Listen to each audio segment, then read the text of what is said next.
ஜனவரி 12, 1995 south கொரியாவோட soul சிட்டியில் apartment security கார்டாக இருந்த ஒருத்தர் அப்பார்ட்மெண்ட் 708 புகையாக வரதை நோட் பண்ணுறாரு. உடனே அந்த செக்யூரிட்டி ஓடி போய் அங்கே பார்க்குறாரு. அந்த டோர் லாக் பண்ணப்பட்டிருந்திருக்கு. அந்த அப்பார்ட்மெண்ட் கதவை தட்டியிருக்காரு. ஆனால் அங்கேருந்து எந்த ரெஸ்பான்ஸும் இல்லை. உடனே ஃபயர் டிபார்ட்மெண்ட்டுக்கு கால் பண்ணி அங்கே இருக்க சுச்சுவேஷனை பற்றி ரிப்போர்ட் பண்ணியிருக்காரு. 10 நிமிஷம் கழித்து ஸ்பாட்டுக்கு அந்த ஃபயர் டிபார்ட்மெண்ட் கதவை உடச்சி உள்ளே நுழைஞ்சு பார்க்கும்போது அந்த அப்பார்ட்மெண்ட்டோட மாஸ்டர் பெட்ரூம் ஃபுல்லாக தீப்பரவி இருந்துச்சு. அந்த வீட்டில் இருந்த ஃபர்னிச்சர் முதற்கொண்டு எல்லாமே ஆல்மோஸ்ட் எரிஞ்சு போயிருந்துச்சு. எப்படியோ பல மணி நேர போராட்டத்துக்கு அப்புறம் ஒரு வழியாக ஃபயர் கண்ட்ரோல் பண்ணப்படுது. அதே சமயம் வீட்டில் வேறு ஏதாவது டேஞ்சர் இருக்கான்னு பார்க்க அந்த ஃபயர் ஃபைட்டர்ஸ் வீடு ஃபுல்லாக செக் பண்ண ஆரம்பிக்கிறாங்க. அப்படி அந்த வீட்டோட பாத்ரூமில் நுழைஞ்ச ஃபயர் ஃபைட்டர்ஸ் அங்கே இருந்த பாத்டப்பில் ஒரு லேடியோட பாடியும் ஒரு குழந்தையோட பாடியும் மிதந்துட்டு இருக்கதை பார்க்குறாங்க.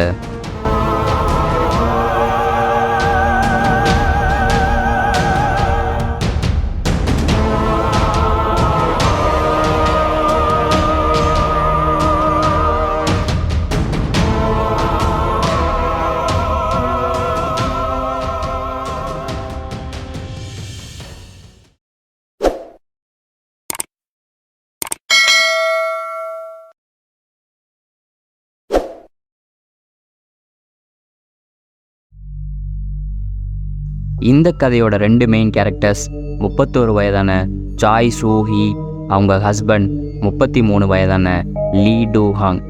சாய் ஒரு ப்ரொஃபஷனல் டென்டிஸ்ட் மற்றும் லீ ஒரு சர்ஜன். இவங்க 2 பேருக்கும் 1989 மேரேஜ் ஆகிருக்கு. 2 பேரும் சேர்ந்து வீட்லேயே ஒரு டென்டல் கிளினிக் வச்சு நடத்திட்டு இருந்திருக்காங்க. 1993 அவங்களுக்கு ஒரு பெண் குழந்தையும் பிறந்திருக்கு. இவங்க 3 பேரும் சோல் சிட்டியில் இருக்க புல்குவாங்டாங்ன்ற இடத்துல 7வது மாடியில் இருக்க 708வது அப்பார்ட்மெண்ட்டில் தங்கியிருந்திருக்காங்க. எல்லாமே நல்லா தான் போயிட்டு இருந்துச்சு அந்த நாள் வர்ற வரைக்கும்.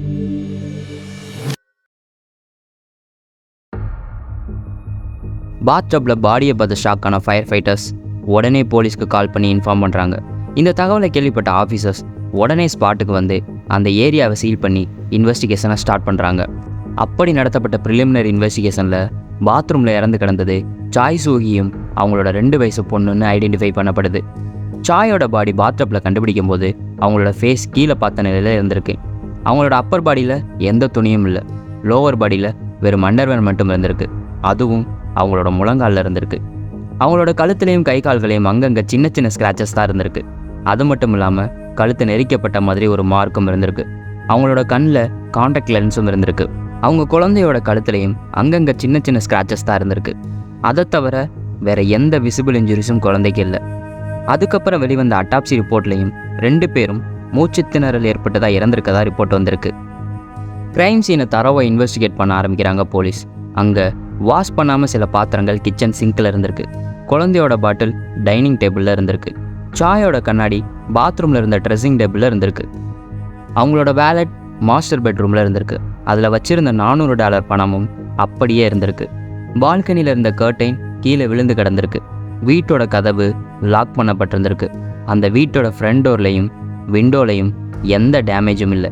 கதவை உடச்சிட்டு உள்ளே வந்த மாதிரி எந்த அறிகுறியும் இல்லை. அது மட்டும் இல்லாமல் அந்த வீட்டில் இருந்த ஃபேமிலி மெம்பர்ஸ் 3 பேரோட ஃபிங்கர் பிரிண்ட்டை தவிர அங்கே வேறு எந்த ஃபிங்கர் பிரிண்ட்டும் கண்டுபிடிக்கப்படலை. அங்கே எந்த டூலோ எந்த வெப்பனோ கண்டுபிடிக்கப்படலை. போலீஸ் அந்த அப்பார்ட்மெண்ட்டை அப்சர்வ் பண்ண வரைக்கும் வெளியிலேருந்து அந்த பில்டிங்குள்ளே வர்றதுக்கு 2 வழி தான் இருந்திருக்கு. முதல் வழி செக்யூரிட்டி ரூமை தாண்டி வர்றது.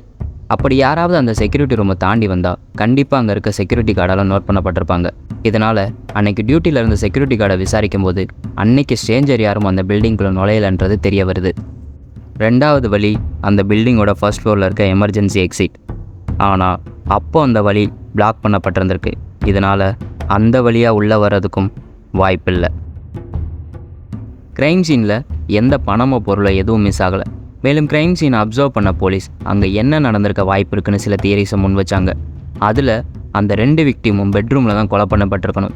கொலை பண்ணும்போது கொலையாளி போலீஸை குழப்ப வேணும்னே சாயோட ட்ரெஸ்ஸை ரிமூவ் பண்ணி இதை ஒரு செக்ஸுவல் அசால்ட் கேஸ் மாதிரி ஸ்டேஜ் பண்ண ட்ரை பண்ணியிருக்கணும். அதுக்கப்புறம் அம்மாவையும் பொண்ணையும் பாத்ரூம் இழுத்துட்டு போய் அங்கே பாத்டப்பில் போட்டிருக்கணும். எவிடன்ஸ் எல்லாத்தையும் டெஸ்ட்ராய் பண்ண மாஸ்டர் பெட்ரூமுக்கு தீ வச்சிருக்கணும்னு சொல்லப்பட்டுச்சு. அந்த கொலையாளி டோரை லாக் பண்ணிட்டு போனதை பார்க்கும்போது யாராவது உள்ளே வர முயற்சி பண்ண அதை டிலே பண்ணுறதுக்காக வேணும்னே பண்ண மாதிரி இருந்திருக்கு. இதை எல்லாத்தையும் பார்க்கும்போது சாய் மேலே பர்சனல் வெஞ்சன்ஸ் உள்ள யாரோ தான் இதை பண்ணியிருக்கணும்னு சொல்லப்பட்டுச்சு. இதனால் ஒருவேளை கொலையாளி அந்த ஃபேமிலியோட க்ளோஸ் ரிலேஷனாக கூட இருக்கலாம்னு போலீஸ் சந்தேகப்பட ஆரம்பித்தாங்க. அதில் போலீஸோட ப்ரைம் சஸ்பெக்டாக இருந்தது சாயோட ஹஸ்பண்ட் லீ டூ ஹாங்.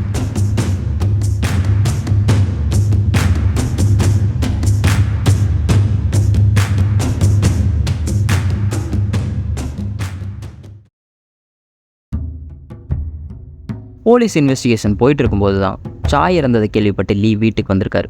ரொம்பவே பதட்டமாகவும் பயத்தோடையும் இருந்திருக்காரு. அவர் அமைதியானதுக்கப்புறம் நீங்கள் இவ்வளவு நேரம் எங்கே இருந்தீங்கன்னு போலீஸ் கேள்வி கேட்டிருக்காங்க. அதுக்கு லீ அன்னைக்கு தான் தன்னோட ப்ரைவேட் ஹாஸ்பிட்டலோட அஃபிஷியல் ஓப்பனிங் டேனும் காலையில் தன்னோட ஃபேமிலி கூட பிரேக்ஃபாஸ்ட் சாப்பிட்டுட்டு 7 மணிக்கெலாம் கிளம்பிட்டதாகவும் 8 மணிக்கு ஓப்பனிங் செரிமனியில் இருந்ததாகவும் சொல்லியிருக்காரு. அந்த அப்பார்ட்மெண்ட்டில் இருந்த செக்யூரிட்டி கார்டும் லீ 7 மணிக்கு வீட்டை விட்டு கிளம்புனதை பார்த்ததா சொல்லியிருக்காரு. இதெல்லாம் வச்சு லீ சொன்னது உண்மைதான முடிவு பண்ண போலீஸ் இந்த கேஸை வேறு கோணத்தில் விசாரிக்க ஆரம்பிக்கிறாங்க. அதில் விக்டிமோட பர்சனல் ரிலேஷன்ஷிப்பை பற்றி தெரிஞ்சுக்க முடிவு பண்ணுறாங்க போலீஸ். இந்த விசாரணையில் சாய் ஜேசின்ற ஒரு இன்டீரியர் டிசைனர் கூட கடந்த 3 வருஷமாக ரிலேஷன்ஷிப்பில் இருந்தது தெரிய வருது. இதனால் போலீஸ் உடனே அந்த நபரை விசாரிக்கிறாங்க. அதில் அன்னைக்கு அந்த நபர் வேறு ஒரு இடத்துல இருந்தது தெரிய வருது. இதனால் அவரோட பேர் சஸ்பெக்ட் லிஸ்ட்லேருந்து டெம்பரரியாக நீக்கப்படுது. கேஸோட சீரியஸ்னஸ் தெரிஞ்சுக்கிட்டு இதை எப்படியாவது சீக்கிரமே சால்வ் பண்ண நினச்ச போலீஸ் ஃபாரன்சிக் அனாலிசிஸ் உதவியோட இந்த கேஸை இன்னும் டீப்பாக இன்வெஸ்டிகேட் பண்ண ஆரம்பிக்கிறாங்க. முதல் வேலையாக போலீஸ் அன்னைக்கு அட்டாப்சி கண்டக்ட் பண்ண ஃபாரன்சிக் டாக்டரை காண்டாக்ட் பண்ணியிருக்காங்க. அப்படி காண்டாக்ட் பண்ணதில் அந்த 2 விக்டிம்ஸோட பாடியும் லைவர் மோட்டிஸ் கண்டிஷனில் இருந்தது தெரிய வருது. லைவர் மோட்டிஸ் கண்டிஷன்றது நம்ம இறந்ததுக்கப்புறம் பிளட் சர்க்குலேஷன் இல்லாத காரணத்தினால நம்ம உடம்புல இருக்க ரத்தம் எல்லாம் கிராவிடேஷனல் ஃபோர்ஸ் காரணமாக பாடியோட கீழ்ப்பக்கத்துக்கு போயிடும். ஒரு குறிப்பிட்ட நேரத்துக்கு அப்புறம் அந்த பிளட்டோட கலர் சேஞ்ச் ஆகி பிளட் தேங்கி இருக்கிற இடத்துல இருக்க ஸ்கின் பர்பிள் கலராக சேஞ்ச் ஆகும். இந்த ப்ராசஸ் நடக்க குறைஞ்சது 6 to 8 மணி நேரம் ஆகும். யூஸ்வலாக ஒரு பர்சனோட டைம் ஆஃப் டெத்தை கால்குலேட் பண்ண இது யூஸ் ஆகும். அப்படி 11:30க்கு சாயோட பாடியை அட்டாப்சி பண்ணும்போது அவங்க பாடி லைவர் மோட்டிஸ் கண்டிஷனில் இருந்திருக்கு. இது மூலமாக அட்டாப்சி பண்ணுறதுக்கு 6 to 8 மணி நேரத்துக்கு முன்னாடி தான் மர்டர் நடந்திருக்கணும்னு சொல்லப்பட்டுச்சு. இதை வச்சு பார்க்கும்போது அந்த மர்டர் ஏர்லி மார்னிங் 3:30 மணிலேருந்து 5:30க்குள்ளே லீ வீட்டில் இருக்கும்போது தான் நடந்திருக்கணும். இதனால் லீ கூட கொலையாளியாக இருக்கலாம்னு சொல்லப்பட்டுச்சு. அது மட்டும் இல்லாமல் சாயோட ஸ்டொமக்கில் 480 கிராம் ஃபுட்டும் இருந்திருக்கு. இதை வச்சு பார்க்கும்போது ஃபுட்டெல்லாம் டைஜஸ்ட் ஆகிறதுக்கு முன்னாடியே சாய் கொல்லப்பட்டிருக்கணும். இதனால் போலீஸ் இமீடியட்டாக லீயை அரெஸ்ட் பண்ணி விசாரணை பண்ண ஆரம்பிக்கிறாங்க. லீயோட பர்சனல் பிலாங்கிங்ஸை இன்வெஸ்டிகேட் பண்ண போலீஸ் வீடியோ ரெண்டல் ஸ்டோரில் பல மூவிஸ் ரெண்டுக்கு எடுத்தது தெரிய வருது. அதில் ஒரு மூவி தான் சிங்கிள் ஒயிட் ஃபீமேல். அது ஒரு சைக்கலாஜிக்கல் த்ரில்லர் மூவி. இந்த கேஸில் இருக்க மாதிரியே சிமிலர் டீட்டெயில்ஸ் அந்த மூவிலேயும் இருந்திருக்கு. லீ அந்த மூவியை February 28, 1994 ரெண்டுக்கு எடுத்திருக்காரு. 5 நாள் கழித்து அதை ரிட்டர்னும் பண்ணியிருக்காரு. அது மட்டும் இல்லாமல் இதே மாதிரியான படங்களை லீ அடிக்கடி ரெண்டுக்கு எடுத்து பார்த்துட்டு இருந்ததும் கண்டுபிடிக்கப்படுது. இந்த மூவிஸ் மூலமாக க்ரைம் மெத்தட்ஸை கற்றுட்டு இருந்திருப்பாரோன்னு போலீஸ் லீ மேலே சந்தேகப்பட ஆரம்பிக்கிறாங்க.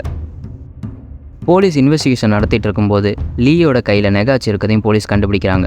இதை பார்க்கும்போது லீ தன்னோட ஒய்ஃபை பின்னாடி இருந்து கழுத்தை நெரிச்சிருக்கலாம். அப்போ சாய் அதை தடுக்க முயற்சி செய்யும்போது அந்த காயம் லீயோட கையில் ஏற்பட்டிருக்கலாம்னு போலீஸால் நம்பப்பட்டுச்சு. அது மட்டும் இல்லாமல் லீக்கு சாயோட அம்மா கிட்ட பிரச்சனை இருந்திருக்கு. இதனால் லீக்கும் சாய்க்கும் அடிக்கடி சண்டையும் ஏற்பட்டிருக்கு. இதில் இன்னொரு முக்கியமான விஷயம் என்னென்னா, லீயை இன்வெஸ்டிகேட் பண்ணும்போது சம்பவம் நடந்த அன்னைக்கு காலையில் என்ன சாப்பிட்டீங்கன்னு போலீஸ் கேட்கும்போது அதுக்கு பீன் ஸ்ப்ரவுட் சூப் குடித்ததா லீ சொல்லியிருக்காரு. ஆனால் விக்டிமோட ஸ்டொமக்கில் எந்த பீன் ஸ்ப்ரவுட் சூப்பும் கண்டுபிடிக்கப்படலை. இது லீ தான் கொலையாளின்ற சந்தேகத்தை இன்னும் அதிகப்படுத்துச்சு. கடைசியாக லீயை வச்சு லை டிடெக்டர் டெஸ்ட் பண்ணி பார்க்கும்போது அதில் லீ ஃபெயிலும் ஆகியிருக்காரு. 1996 February இந்த கேஸோட ட்ரையல் ஸ்டார்ட் பண்ணப்படுது. அதில் கிடைச்ச எவிடன்ஸ்லாம் வச்சு லீ தான் குற்றவாளின்னு முடிவு பண்ணப்பட்டு அவருக்கு மரண தண்டனையும் வழங்கப்படுது.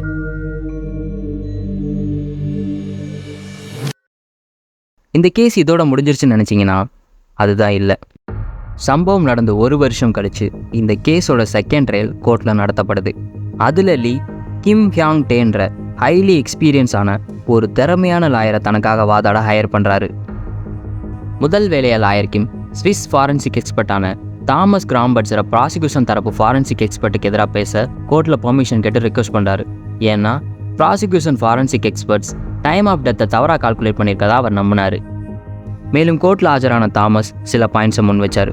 அதில் போலீஸ் அன்னைக்கு கிரைம் சீனில் சாயோட பாடியை பார்க்கும்போது அவங்க அண்டர்வேர் அவங்களோட முழங்காலில் இருந்திருக்கு. அது அன்னைக்கு கொலையாளி கூட ஏற்பட்ட ஸ்ட்ரகிள்னால கூட அந்த அண்டர்வேரோட எலாஸ்டிக் லூஸ் ஆகி கீழே வந்திருக்கலாம். அதை பார்க்கும்போது அந்த கொலையாளி வேணும்னு ஸ்டேஜிங் பண்ண மாதிரி தெரியலேன்னு சொல்லியிருக்காரு. அது மட்டும் இல்லாமல் சாய் இறந்ததாக சொன்ன நேரமும் தப்பாக கணக்கிடப்பட்டிருக்கதா சொல்லியிருக்காரு.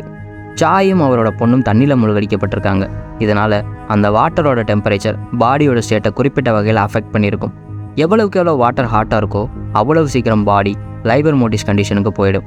ஆனால் இதை எதையும் ப்ராசிக்யூஷன் தரப்பு ஃபாரன்சிக் எக்ஸ்பர்ட்ஸ் கன்சிடர் பண்ணாமல் ரிப்போர்ட் ரெடி பண்ணியிருக்கதா தாமஸ் கோர்ட்டில் சொல்லியிருக்காரு.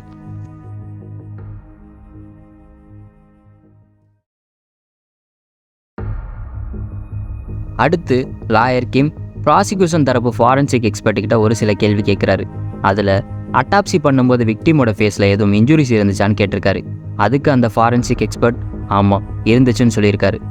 அதுக்கு லாயர் கிம் அட்டாப்சி பண்ணும்போது நீங்கள் இல்லை, கிரைம் சீன்லேயும் போய் பாடியை நீங்கள் பார்க்கல, அப்படி இருக்கும்போது வெறும் ஃபோட்டோவை மட்டும் பார்த்து எப்படி உறுதியாக சொல்கிறீங்கன்னு கேட்டிருக்காரு. அதுக்கு அந்த ஃபாரன்சிக் எக்ஸ்பர்ட்டுக்கிட்ட எந்த பதிலும் இல்லை. ஆமாம் அன்னைக்கு அவர் அட்டாப்சி பண்ணும்போது அங்கே இல்லை, கிரைம் சீனில் எடுத்த ஃபோட்டோவை மட்டும்தான் அவர் பார்த்துருக்காரு. இந்த பாயிண்ட்ஸ்லாம் பேஸ் பண்ணி இனிஷியலாக பண்ணப்பட்ட அட்டாப்சி இன்னக்யூரேட்டாக இருக்கதா லாயர் கிம் கோர்ட்டில் ஆர்கியூ பண்ணுறாரு. அது மட்டும் இல்லாமல் லாயர் கிம் கலெக்ட் பண்ண இன்ஃபர்மேஷன் படி சாயோட அம்மா சாய்க்கு விசன் ப்ராப்ளம் இருக்கதாகவும் அதனால் சாய்க்கு பகலில் கான்டாக்ட் லென்ஸும் நைட்டு ரெகுலர் கிளாஸ் யூஸ் பண்ணுற பழக்கம் இருக்கதாகவும் சொல்லியிருக்காங்க. ஆனால் அட்டாப்சி ரிப்போர்ட்டில் சம்பவம் நடந்த அன்னைக்கு சாயோட கண்ணில் கான்டாக்ட் லென்ஸ் இருந்ததாக சொல்லியிருக்காங்க. இதை பார்க்கும்போது சாய் பகலில் தான் கொலை பண்ணப்பட்டிருக்கணும். லீ அன்னைக்கு காலையில் பீன்ஸ் ஸ்ப்ரவுட் சூப் சாப்பிட்டதா சொல்லியும் சாயோட ஸ்டொமக்கில் பீன்ஸ் ஸ்ப்ரவுட் இல்லாததுக்கு காரணம் அன்னைக்கு சாய் அந்த டிஷ்ஷை சாப்பிடாம கூட இருந்திருக்கலாம்னு ஒரு ஸ்டேட்மெண்ட்டை லாயர் கிம் முன் வச்சார். சம்பவம் நடந்த அன்னைக்கு பில்டிங் செக்யூரிட்டி கார்டு ஃபயரை பார்த்ததா சொன்ன நேரம் 8:45. அந்த அப்பார்ட்மெண்ட்டில் தீ பிடிச்சிருக்குன்னு விண்டோ வழியாக விசிபிளாக தெரியறதுக்கு குறைஞ்சது 10 நிமிஷமாவது ஆகும். இதை உறுதிப்படுத்த டிஃபென்ஸ் தரப்புலேருந்து அதே மாதிரியான ஒரு ஃபயர் எக்ஸ்பெரிமெண்ட்டும் நடத்தப்பட்டுச்சு. அதுலேயும் அதே ரிசல்ட்டு தான் வந்துச்சு. இது மூலமாக அந்த அப்பார்ட்மெண்ட்டில் தீ வைக்கப்பட்ட டைம் 8:25 8:35 தான் இருக்கணும். ஆனால் அந்த டைம் லீ ஹாஸ்பிட்டல் ஓப்பனிங் செரிமோனியில் இருந்திருக்காரு. சாயோட அஃபேரை லீ கண்டுபிடிச்சது தான் அவரோட மர்டர் மோட்டிவாக சொல்லப்பட்டுச்சு. ஆனால் அதில் எந்த லாஜிக்கும் இல்லைன்னு அதையும் மறுத்திருக்காரு லாயர் கிம். அப்படி லீ அவரோட ஒய்ஃபை கொல்லணும்னு நினச்சிருந்தா எதுக்காக அவரோட பொண்ணையும் கொலை பண்ணணும்? இன்னும் சொல்லப்போனால் லீக்கு சாயோட அஃபேர் பற்றி தெரியவே தெரியாது. ப்ராசிக்யூஷன் தரப்பில் லீயோட மர்டர் வெப்பனாக சொல்லப்பட்டது கர்டனை கண்ட்ரோல் பண்ண யூஸ் பண்ணுற கயிறு. அதை வச்சு சாயை பின்னாடி இருந்து கழுத்தை நெரிக்கும் போது தான் லீயோட கையில் காயம் ஏற்பட்டிருக்கதா சொல்லப்பட்டுச்சு. அதுக்கு லாயர் கிம் ஒருத்தர் பின்னாடி இருந்து கயிறை வச்சு கழுத்தை நெரிக்கும் போது சாயோட ஃபர்ஸ்ட் ரியாக்ஷன் அவங்க கழுத்தை நெரிச்சிட்டு இருக்க அந்த கயிறை தான் பிடிக்குமே தவிர கொலையாளியோட கையே இல்லை. அது மட்டும் இல்லாமல் அப்படி அந்த கயிறால் கழுத்து நெரிக்கப்பட்டு சாய் கொல்லப்பட்டிருந்தா அவங்களோட கழுத்தில் அந்த கயிறோட மார்க் இருந்திருக்கும். ஆனால் அப்படி எந்த ஒரு மார்க்கும் இருந்த மாதிரி அட்டாப்சி ரிப்போர்ட்டில் இல்லைன்னு சொல்லியிருக்காரு. அது மட்டும் இல்லாமல் லீ அவரோட கையில் இருந்த மார்க் அவரோட ஒய்ஃபும் பொண்ணும் இறந்ததுக்கு அப்புறம் தான் ஏற்பட்டதாக சொல்லியிருக்காரு. சம்பவம் நடந்த அன்னைக்கு லீ வீட்டுக்கு வந்த பிறகு போலீஸ் அவரை வீட்டுக்குள்ளே போக விடாமல் தடுத்திருக்காங்க. ரொம்ப எமோஷனலான லீ பதட்டத்தில் என்ன நடக்குதுன்னு புரியாமல் இருக்கும்போது தன்னோட இடது கையை வச்சு வலது கையை அழுத்தி பிடிச்சிருக்காரு. அதில் ஏற்பட்டது தான் அந்த மார்க். ப்ராசிக்யூஷன் தரப்பில் பில்டிங்குள்ளே நுழைய மொத்தம் 2 வழி தான் இருக்கதா சொல்லப்பட்டுச்சு. ஆனால் அது உண்மை இல்லை. அந்த 2 வழி தவிர 3வதா செக்யூரிட்டி ரூமுக்கு பின்னாடி பாதுகாப்பு எதுவும் பெருசாக இல்லாமல் டிசேபிள் பீப்புள் யூஸ் பண்ணுற ஒரு வழியும் இருந்திருக்கு. ஒருவேளை கில்லர் அந்த வழியாக உள்ளே வந்திருந்தா கண்டிப்பாக செக்யூரிட்டி கார்டு பார்த்துருக்க வாய்ப்பில்லை. இதை பர்சனலாக செக் பண்ணி பார்த்த லாயர் கிம் இன்வெஸ்டிகேஷன் நடந்துட்டு இருந்த அந்த சமயம் அந்த வழியாக செக்யூரிட்டி கார்டு யார் கண்ணையும் படாமல் பில்டிங்குள்ளே போயிட்டு வெளியே வரவும் செஞ்சுருக்காரு. இது உண்மையான கில்லர் வெளியாளாக தான் இருக்கணுன்றதை சப்போர்ட் பண்ணுற மாதிரி அமைஞ்சது. லீ ரெண்ட்டுக்கு எடுத்த வயலண்ட் மூவிஸை பற்றி கேள்வி கேட்கும்போது அதை நான் ரெண்ட்டுக்கு மட்டும்தான் எடுத்தேன், அதுக்கு நான் பார்த்தேன்னு அர்த்தம் கிடையாதுன்னு லீ ஆர்கியூ பண்ணியிருக்காரு. அது மட்டும் இல்லாமல் லீயோட ஃப்ரெண்ட்ஸ் லீ வயலண்ட் மூவிஸ்லாம் பார்க்குற டைப் கிடையாதுன்னு கன்ஃபார்மும் பண்ணியிருக்காங்க. கடைசியாக கோர்ட்டில் நடத்தப்பட்ட அந்த ட்ரையலில் லீ தான் குற்றவாளின்னு நிரூபிக்க போதுமான எவிடன்ஸ் இல்லாதனால அவரோட தண்டனை திரும்ப பெறப்பட்டு லீ ரிலீஸ் பண்ணப்படுறாரு. லீ நிரபராதின்னு தீர்ப்பு வழங்கப்பட்டதுக்கு சவுத் கொரியாவோட பல பகுதிகளிலிருந்து எதிர்ப்பு வர ஆரம்பிச்சது. சில பேர் லீ போதுமான மெடிக்கல் நாலேஜ் இருக்க ஒரு சர்ஜன், படங்களை பார்த்து க்ரைம் சீனை பர்ஃபெக்டாக பண்ண கற்றுக்கிட்டு அவர் தான் அந்த கொலையை பண்ணியிருக்கணும்னு சொன்னாங்க. சில பேர் லீ இந்த கேஸில் இருக்க லூப் ஹோல்லாம் தெரிஞ்சுக்கிட்டு லாயரையும் ஆஃபீஸர்ஸையும் விலைக்கு வாங்கி இந்த கேஸில் ஜெயிச்சிட்டதா சொன்னாங்க. இதுக்கு லாயர் கிம் என்ன சொல்கிறாருன்னா, லீ அண்ட் சாயோட ஃபேமிலி வெல்தியான ஃபேமிலி கிடையாது. அவங்க சொத்தை எல்லாம் அடமானம் வச்சு தான் ஹாஸ்பிட்டலே ஓப்பன் பண்ண பார்த்துருக்காங்க. ட்ரையலுக்கு அப்புறம் அவர்கிட்ட இருந்த எல்லா பணமும் ஆல்மோஸ்ட் காலி ஆயிடுச்சு. இதனால் ஒரு லாயரை ஹையர் பண்ணக்கூட அவரால் முடியாத சூழ்நிலையில் தான் லீ இருந்திருக்காரு. லீ ஒரு இன்னசென்ட் தெரிஞ்சனால தானா முன் வந்து தான் இந்த கேஸை நடத்தினதா லாயர் கிம் சொல்லியிருக்காரு. அது மட்டும் இல்லாமல் most of the forensic experts prosecution கண்ட்ரோலில் இருந்தனால தான் ஃபாரன்சிக் எக்ஸ்பர்ட்டை ஹையர் பண்ணதா கிம் சொல்லியிருக்காரு. நவம்பர் 13, 1998, 2 வருஷத்துக்கு அப்புறம் supreme court of south Korea Lee நிரபராதின்றதை ரத்து செஞ்சு மறு விசாரணைக்காக கோர்ட்டில் ஆஜராக சொன்னாங்க. அப்படி நடத்தப்பட்ட விசாரணை தொடர்ந்து 8 வருஷமாக நடத்தப்பட்டுச்சு. அந்த விசாரணையோட முடிவில் இதுக்கு முன்னாடி நடந்த ட்ரையலில் என்ன நடந்துச்சோ அதே தான் இதுலேயும் நடந்துச்சு. ப்ராசிக்யூஷன் தரப்பில் லீ தான் குற்றவாளி நிரூபிக்கிற மாதிரி எந்த ஒரு டைரக்ட் எவிடன்ஸும் இல்லாதனால 8 வருஷம் கழிச்சு மறுபடியும் லீ நிரபராதின்னு முடிவு பண்ணப்படுது. இந்த 8 வருஷ ட்ரையல் ப்ராசஸில் லீ சோசியல் ஆங்ஸைட்டியால் சிவியராக பாதிக்கப்பட்டார். பல மீடியாஸ் இன்டர்வியூ கொடுக்க சொல்லி கேட்டும் லீ மறுத்திருக்காரு. இப்போ வரைக்கும் இந்த கேஸை பற்றின டீட்டெயில்ஸ் சவுத் கொரியாவோட பல பகுதிகளில் டிஸ்கஸ் பண்ணப்பட்டுட்டு தான் இருக்குது. எந்த அளவுக்கு லீக்கு ஹேட்டர்ஸ் இருந்தாங்களோ அதே அளவுக்கு சப்போர்ட்டர்ஸும் இருந்தாங்க. லீ குற்றவாளியா இல்லை நிரபராதியா? இந்த உண்மை லீக்கு மட்டும்தான் தெரியும்.